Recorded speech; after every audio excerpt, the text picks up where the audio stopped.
Legend of Zelda's Link has always been my North Star. Valiant, willful, stalwart, true to himself, but also weird.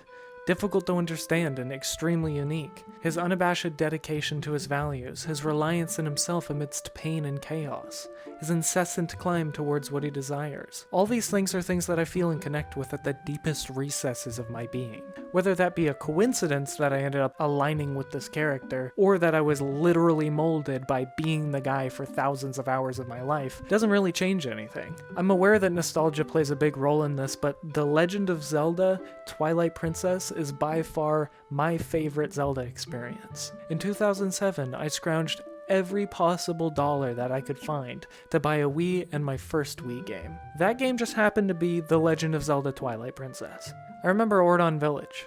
In fact, the place we are now. The feeling of home and community that, in the fruiting mind of a child, was something that I had come to yearn for. Link, a young farmhand, living the perfect life, in a perfect dream.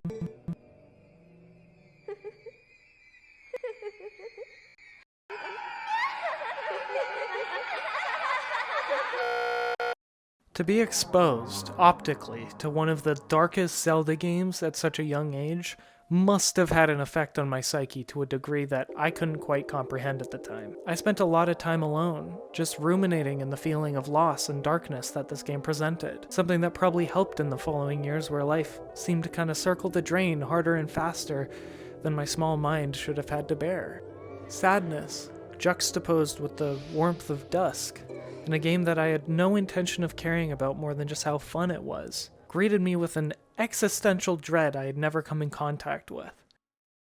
Midna was a perfect character foil to Link, a seemingly malevolent, conniving dark figure watching as he thrashes about, literally a caged dog, laughing mercilessly at his distress. Despite Ilya, Link's childhood friend who's kidnapped at the beginning of the game, being the definitive love interest of this game, I had a particularly keen interest in a certain character. To speak quite candidly about it, I'd never known what it meant at the time to have a crush on someone. Or was it even a crush? The first time Midna glinted her smile and her little vampire tooth, I wanted nothing more than to just be her. I have no idea why my mind connected that to my psyche, but I unashamedly smiled at the TV trying to emulate the same thing, and continued to do so for pretty much a long time. So was it a crush? Who knows? I never had this kind of reaction to a video game before. For some reason I wanted to be Link. I wanted to partake in this story, this world. What a strange feeling. And so a journey of love and hate began. Me, role-playing as a wolf, with a Twilight imp on my back, in a dark world where I felt more than scared. Yet I felt such a strange connection to it, like taking comfort in darkness and pain was all too natural for me. That's probably why I love it so much. In my waking adult life, games that don't hit hard emotionally just aren't my favorite games, you know? But if I connect with a character in a very meaningful way, then I found a great game. The hero's spirit was something that I never truly understood until I got older.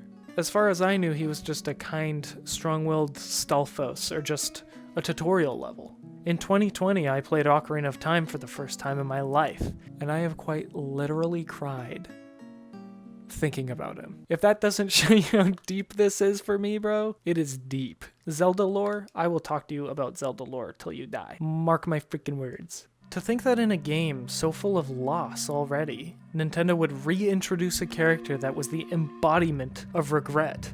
A spirit with so much regret, in fact, that he spent over 100 years as a spirit with no rest. For those who don't know, the hero spirit is the hero of time from Ocarina of Time. Another Link who, upon being sent back to his own childhood, after defeating Ganon, laments the fact that he was not, and would never be, remembered as a hero. As far as anyone knew, he hadn't saved Hyrule from Ganon, a Ganon that never existed, a Ganon he had never killed. He was only a child. Nobody would believe that story. That's why his spirit wandered literally hundreds of years until the era of Twilight, where he could pass on his knowledge to his successor and help Link and himself eventually find peace. As much as I could go on about Twilight Princess, it's not the dungeons, or the dungeon bosses, or anything like that I recall when I reminisce about it. It's about loss. It's about camaraderie, unexpected friendships, love. It's about light shining through the dark when things get tough. I wanted to be Link at one point in my life. I wanted to escape, but now I don't.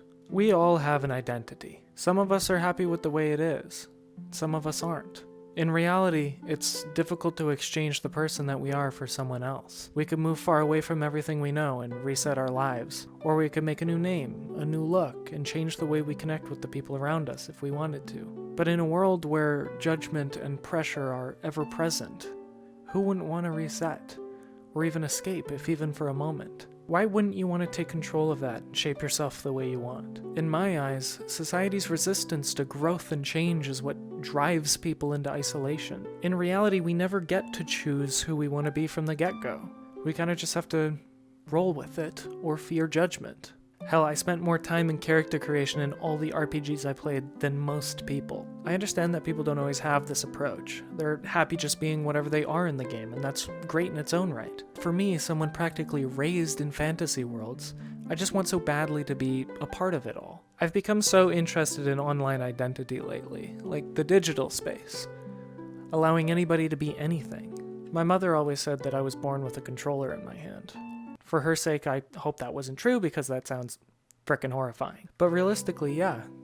Ever since I was young, I've always been investing my time in alternate realities in the form of video games.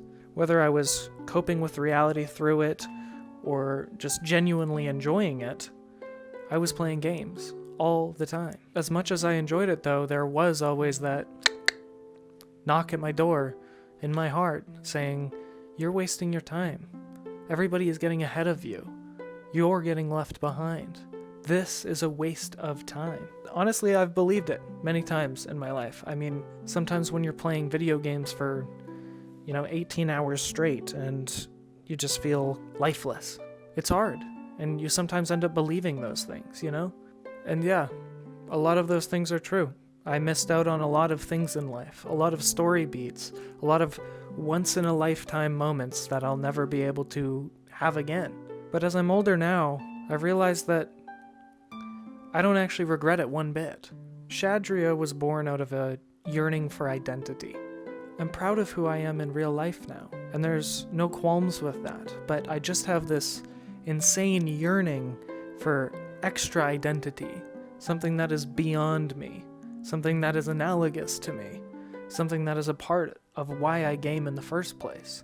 An entity that further enhances the existence that I've set out to have, who I've set out to be. Sometimes a person that reality won't allow me to be. That's why I love gaming so much. I feel that games were truly only the stepping stone towards me figuring out who I really am. And to be honest, I don't know fully who I am, but being those characters and being able to explore all the facets of those characters and really find what I connect with, I think has just forged a really great connection with myself in this new world I'm in. So